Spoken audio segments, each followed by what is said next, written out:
Hello friends, welcome to my blogging channel. তো তোমাদেরকে অনেক অনেক স্বাগত। তো তোমরা কেমন আছো? আমি কিন্তু খুব ভালো যে আছি তা নয়, তো কেমন একটা শরীর খারাপের মধ্যে দিয়ে দিনকালগুলো কাটছে। তো অনেকগুলোই দিন হয়ে গেল, কিন্তু এই শরীর খারাপ করে কাটছে। কখনো ভালো লাগছে, আবার কখনো খারাপ লাগছে, এরকম একটা সিচুয়েশনের মধ্যে দিয়ে যাচ্ছি।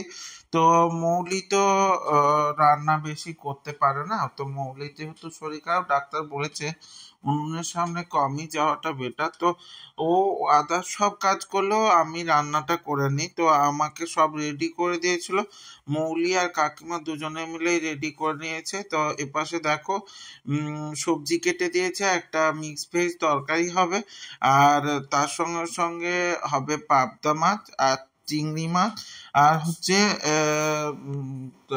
আর একটা মাছের মাথা দিয়ে সবজি হবে, মানে বেগুন আলু পেঁপে দিয়ে একটা সবজি হবে। আর তার সঙ্গে সঙ্গে তোমার চাটনি আছে অলরেডি, তো চাটনি আর বানাবো না, তো ওটা ফ্রিজে রাখাই আছে। তো তার জন্য দেখো মাছগুলো বের করে দিয়েছিলাম, আর মাছগুলো ধুয়ে দিয়েছি। ধুয়ে নুন হলুদ মাখাবো। তো দেখো নুন দিয়ে দিলাম, তার সঙ্গে সঙ্গে একটু হলুদ দিয়ে কিন্তু মাখিয়ে নেব। আর দেখো এই ফ্রিজের মাছগুলো, মানে আমি তো প্রতিদিন বাজার যেতে পারি না, তো সেই প্রতিদিন বাজার না যাওয়ার জন্য ফ্রিজেই তো থাকে মাছ। তো মাছগুলোকে কিন্তু আগে ভালো করে বের করে নিয়ে বরফ গালিয়ে নিতে হবে। তো বরফ গালিয়ে নেওয়ার পর অবশ্যই তাতে কিন্তু ভালো করে নুন হলুদ মাখিয়ে কিছুক্ষণ রেখে দিতে হবে। তো আমিও সেই জন্য সব কিছুই রেডি করে নিচ্ছিলাম। তো একটা ছেলের হাতে রান্না কিন্তু অন্যরকমই হয়। তো মেয়েরা যতটা গুছিয়ে করতে পারে এটা আমি বলতেই পারি, ছেলেরা কিন্তু একটু সেভাবে গোছাতে পারে না। তো আমি কিন্তু দুটো পাশে দুটো কড়াই বসিয়ে দিয়েছি। তো এক পাশে হবে আমার এক মিক্স ভেজ তরকারি, আর এক পাশে মাছটা ভেজে নেব। দেখো তেল গরম হয়ে গেছে অলরেডি। তো তেল গরম হয়ে যাওয়ার পর ও পাশেরও তেল কিন্তু, মানে কড়াইতে তেল গরম হয়ে গেছে। তো আমি সবজিগুলো দিয়ে দিলাম। তো সবজিগুলোকে একটু ভালো করে কষিয়ে নেব। তো সেই জন্য সবজিগুলো কিন্তু দিয়ে দিয়েছি। আর ওই পাশে দেখো আমি পাবদা মাছটা তুলে দিচ্ছি। তো পাবদা মাছগুলো কিন্তু একটু ফাটে, তাই একটু মানে ধিমি আঁচে দিয়ে দিয়েছি, নাহলে কিন্তু পাবদা গাছে অনেক সময় তেল ছিটকাতে পারে। তো সেই জন্য ওইভাবে বসিয়ে দেওয়ার পর এবারে কিন্তু একসঙ্গে, আর আমার রান্না হোক বা যে কোনো কাজ হোক, অনেকক্ষণ ধরে করতে কিন্তু ভালো লাগে না। আমার বক্তব্যে তাড়াতাড়ি করে একসঙ্গে দুটো তিনটে কাজ করে নিয়ে তারপরে কিন্তু বসে থাকবো, এটা ঠিক আছে। তো এদিকে আমি দেখো নুন হলুদ দিয়ে দিয়েছি। আরও একটা জিনিস কিন্তু মাঝে করেছি, যেটা তোমাদেরকে আমি মানে দেখাতে পারিনি, সেটা হচ্ছে আমি কিন্তু অ্যাকোয়াগার্ড থেকে জল ভরে নিয়েছি।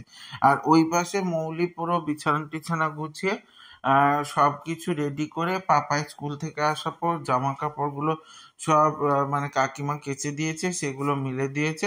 এবারে আমি কিন্তু নুন হলুদ দিয়ে একটু কষিয়ে নেব। তো কষানোটা একটু ভালো করে করতে হবে। তো একটু আগে তো অনেক তেল দিয়েই রান্না করতাম, আমি একটু বেশি তেল দিয়ে রান্না করি, কিন্তু এখন ডাক্তার বলেছে একটু কম কম তেল খেতে। তো বাধ্য হয়ে একটু তেলের পরিমাণটা কমিয়েছি, কিন্তু আমার কমতেই চায় না গো তেলের পরিমাণ। তো তারপর দেখো মাছগুলোকে একটু উল্টে পাল্টে ভেজে নিচ্ছি, কারণ মাছগুলো ভালো করে ভেজে নেওয়ার খুব দরকার আছে। ভালো করে ভেজে না নিলে কিন্তু একটা গন্ধ বা স্মেল আসতে পারে, তার জন্য মাছগুলোকে একটু ভালো করে ভেজে নেব।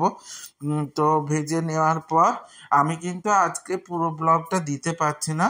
তো অবশ্যই পুরো ব্লগটা দেখতে গেলে তোমাদেরকে পরের ভিডিওটাও দেখতে হবে, বা পরের দিনের ব্লগটাও দেখতে হবে, কারণ অনেক কিছু রান্না আছে, পুরো রান্নাটা তোমাদের সঙ্গে শেয়ার করতে পারলাম না।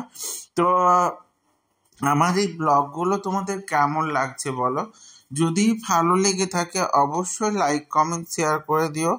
আর ইউটিউব থেকে যারা দেখবে তারা সাবস্ক্রাইব করে দিও, আর সাথে বেল আইকনটা ক্লিক করে দিতে ভুলে যেও না কিন্তু, কারণ আমার ভিডিওগুলো তোমাদের সামনে আসতে গেলে ওই বেল আইকনটা কিন্তু ক্লিক করে দিতে হবে। তো এপাশে দেখো আমার মাছ ভাজা, আর এই পাশে কিন্তু সবজিগুলো কষানো চলছে। তো তো আমার সঙ্গে থেকো, সাথে থেকো, জুড়ে থেকো। পরবর্তী দিনে এই ব্লগটা শেষ করব, তাই জুড়ে থাকবে অবশ্যই। তো ততক্ষণের জন্য তোমাদের উদ্দেশ্যে ভালো থেকো, টাটা।